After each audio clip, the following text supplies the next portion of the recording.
खबर शामिल करते हैं खानवाल से। हमारे नुमाइंदे राना एडी प्रिंस की रिपोर्ट के मुताबिक बच्ची निशा अशरफ बाउम्र 3 साल के कुत्तों के काटने से हलाकत का मामला खानेवाल कुत्तों के मालिक मुनव्वर मेतला के खिलाफ मुकदमा नंबर 526/21 बजुर्म 322/389 ताज़ीरात पाकिस्तान थाना जहानिया दर्ज।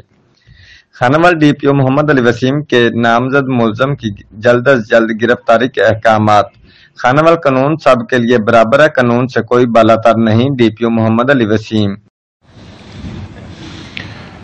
जी, मुतासरा बच्ची जिसकी डेथ हुई है निशा अशरफ, उसका मुकदमा दर्ज कर लिया गया। पुलिस जो है वो मुलजमान की गिरफ्तारी के लिए हम जगह जगह छापे मार रहे हैं। इंशाअल्लाह ताला वो जल्द गिरफ्तार होंगे। दुख की इस घड़ी में हम मुतासरा बच्ची के बिल्कुल साथ खड़े हैं। हर सूरत उनको इंशाअल्लाह ताला इंसाफ मुहैया किया जाएगा।